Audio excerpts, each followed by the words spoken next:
All right. Good afternoon, folks. Here at M&D Homestead, we're taking a little bit of Robbie's Butcher Shop and putting it in the homestead. We went to a local grocery store and bought a butt tenderloin, about a month ago. Put it in the refrigerator to age. Then I just got it out, took a look at it, cleaned it up a little bit, and cut her into filet mignon. So here's the video. Let me know what you think.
Okay. You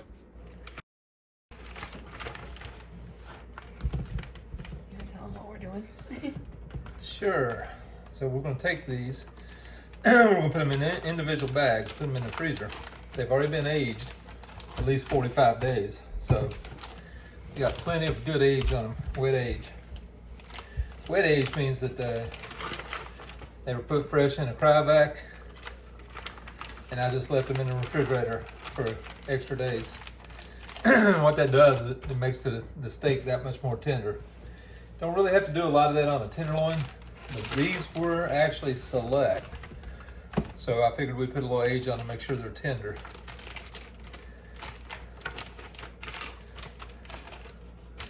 Turned out some really nice steaks. Huge.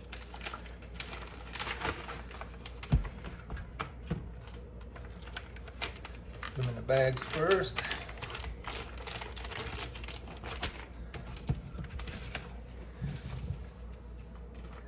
That's the prettiest steak right there.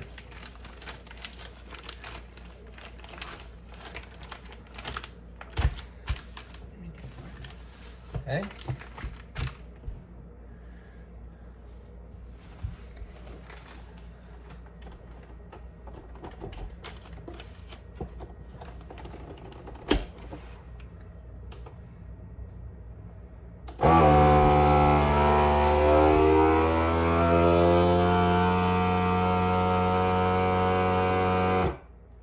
Perfect.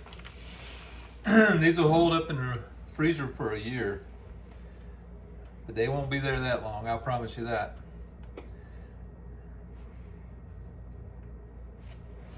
Okay, there we go.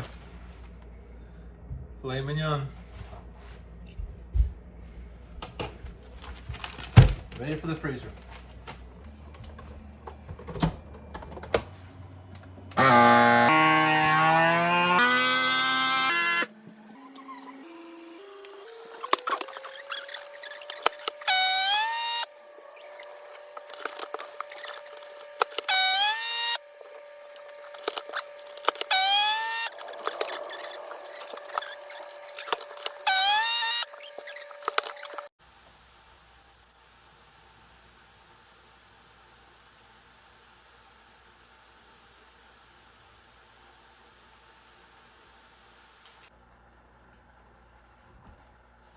Hey everyone, today we're going to add a little bit of baking to Robbie's butcher shop. I guess we'll call it Rachel's baking. I don't know. My mom and I both love to bake. She doesn't love to be on the camera, so you'll probably only ever see me or just her hands. But today I'm going to make Copycat Cheesecake Factory bread, the brown bread that everybody loves. We have found that it tastes so good as grilled cheese bread. I don't know why, but it is just so good. So tonight I'm making grilled cheese and tomato soup. And so today I'm going to show you how I make this bread. It's not exactly how the recipe goes, but my family really likes it. So here we go. So I've learned with baking that it is easier to weigh out your ingredients. Some people don't like that, but it takes the guesswork out of it, I guess. So the first thing we're going to do is add 45 grams of butter to my bread maker. You can make it in a mixer too, so if you don't have a bread maker. You can really make it by hand if you really want to put some muscle into it, but that's up to you.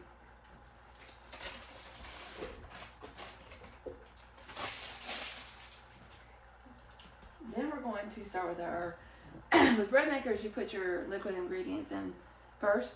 I put my butter in first so that the warm liquids can soften up the butter.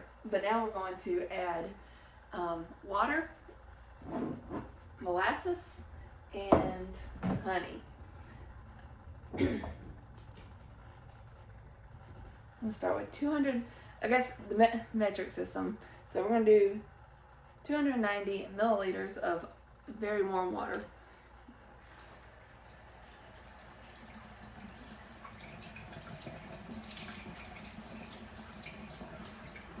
I like to make sure it's, our water comes out of the faucet so hot that I never have to warm it up, thankfully. So I'm going to let that warm up for a second.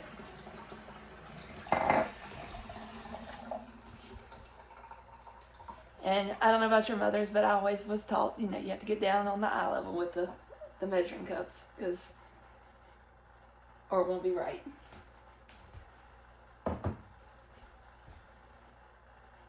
Only it would stop jiggling. Just a hair more.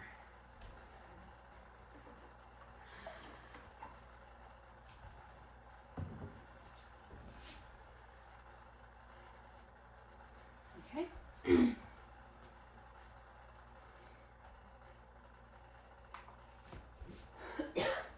Now I'm going to add 40 grams of molasses.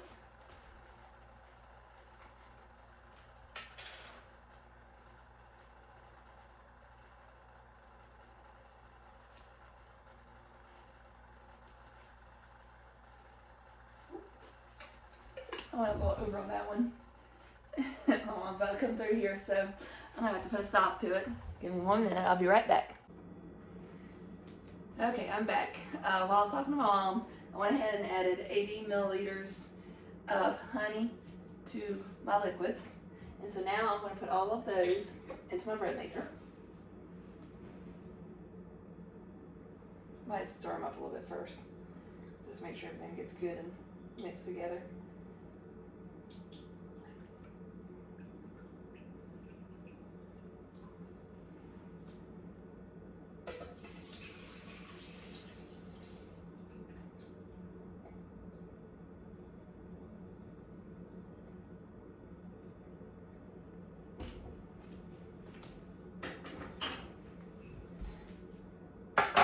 Okay, next is our dry ingredients. My flour is over out of the way, so I went ahead and measured it out. The recipe calls for white flour and wheat flour, but I only use wheat flour for this recipe, so to me it's not worth the money because it always goes bad on me. So I just combine the two and use all-purpose flour. Turns out good every time for me, So I did 536 grams of all-purpose flour, and then we're going to add a tablespoon of brown sugar. Okay, so I'm back. We're going to add a tablespoon of brown sugar to our dry ingredients. And then I'm going to add the secret to the brown bread. I did not know this until I started making it. Is cocoa powder. That's what makes it brown.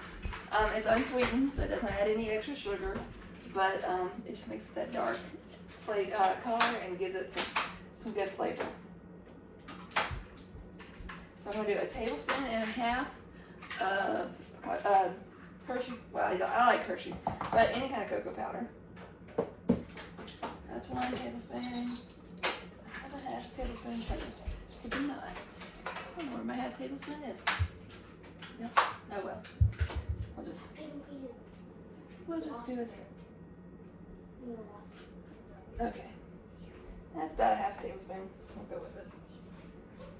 Okay. That. And then I'm going to add 2 teaspoons of instant yeast. Also, bread machine yeast is usually the same thing. So we're going to go with 2 teaspoons of this.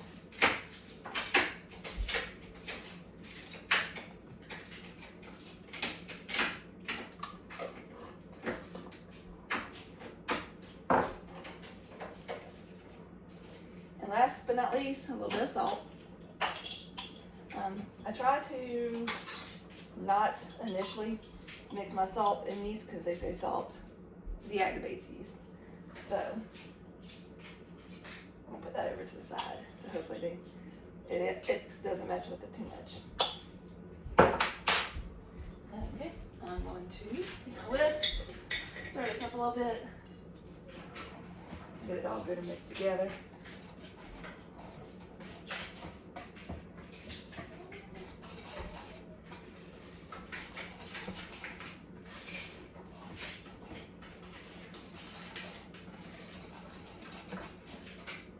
Now that we're all good mixed together, we are going to add it to our bread mixer, the mixer, however you make it. I only use the bread mixer with the dough setting that mixes it for me, and my kitchen is so fickle on its temperature, I like to use it to proof it too. So we're going to do that.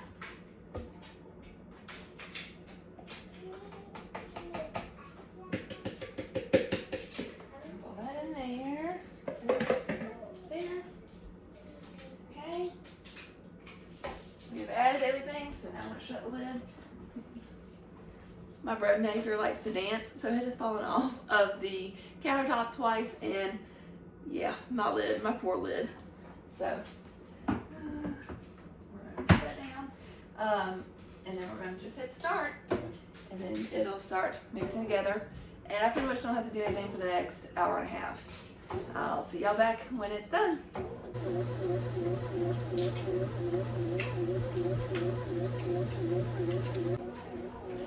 Also, because this thing likes to dance, I have to usually push it way back to the back and move something heavy in front of it. So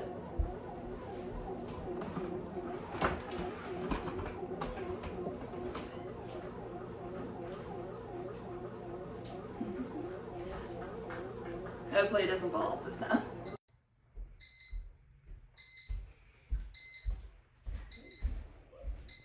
Cool. Well, as you can hear, the bread is finally done. It's been an hour and a half. Let me move my stopper. I hear you. Okay.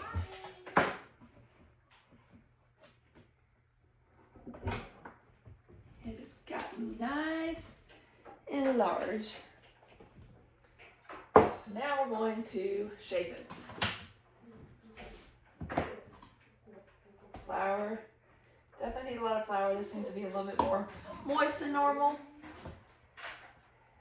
So we're going to make sure we have lots of flour. I'm going to make, this normally makes 4 like baguette type rolls. But I gotta pull the mixer thing out. But I like to make it into sandwich dough. So we're gonna make 1 baguette because my family likes to do. I cut them up into like little crostinis for them to dip in their soup that we're having tonight, and then the rest is gonna be all into sandwich dough.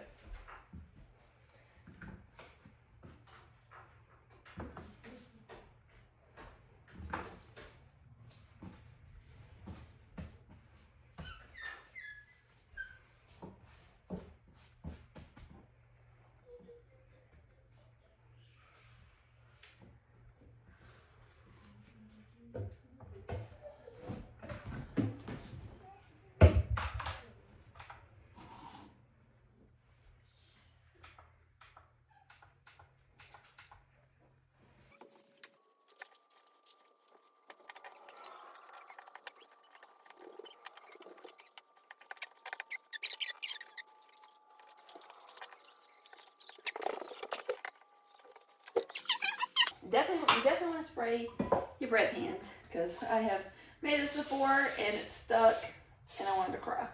All that work for nothing. So I rolled up some more of my dough. I'm just going to stick it in here. And all this dough is going to rise for 30 to 40 minutes. I'll probably go more for 40 so I can get a little bit bigger loaf.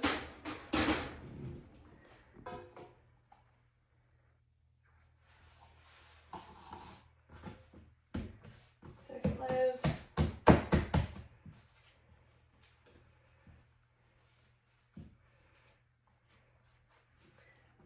Shake that. My loaves never look pretty, but you know what? They taste good. Yep.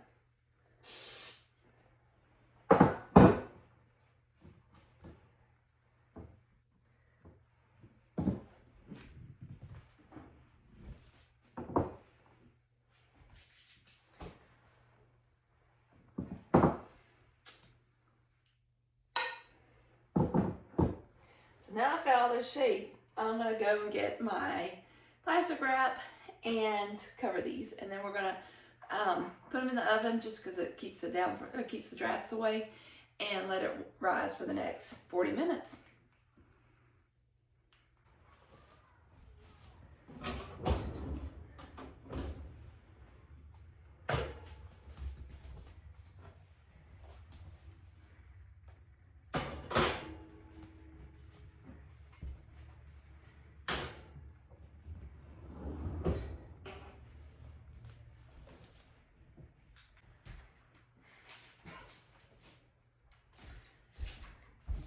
Okay, it is time to take everything out of the oven.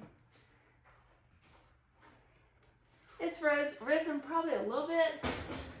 I still need to preheat my oven. It takes a little while. So we're gonna let them rise up here while my oven preheats. And then usually they rise a little bit more when they're baking. So there goes my timer for taking them off.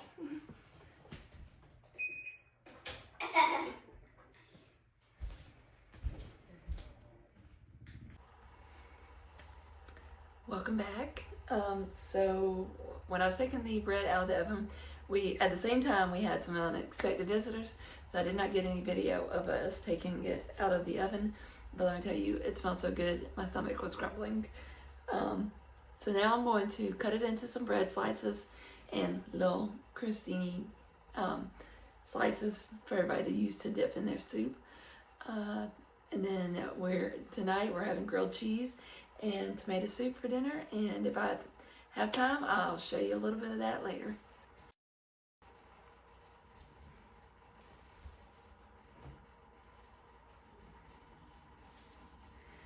My loaves are a little short, I think probably because I made the the baguette also. One of these days I'm going to get me a different bread pan that hopefully makes them a little bit taller, or I don't know, a 2-pound bread pan. But I usually slice these.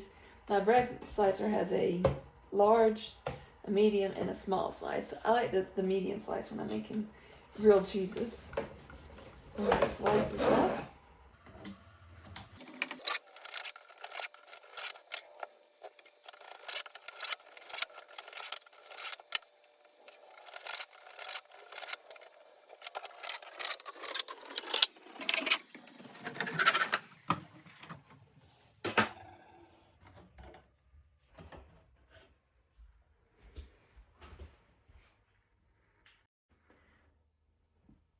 I gotta always have a little taste test, because you gotta make sure your product is good. I'm gonna finish cutting up this baguette and my other loaf of bread, and hopefully I'll have time to show you how delicious it all is together.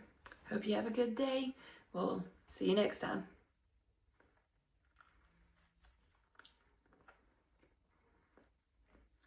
It's good as expected.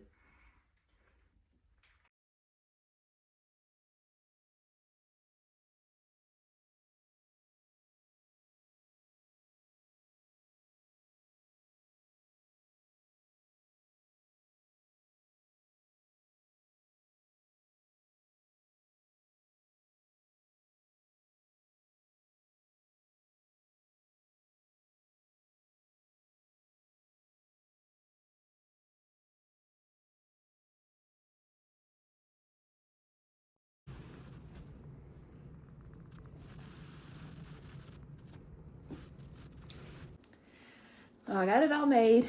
Let's do a little taste test.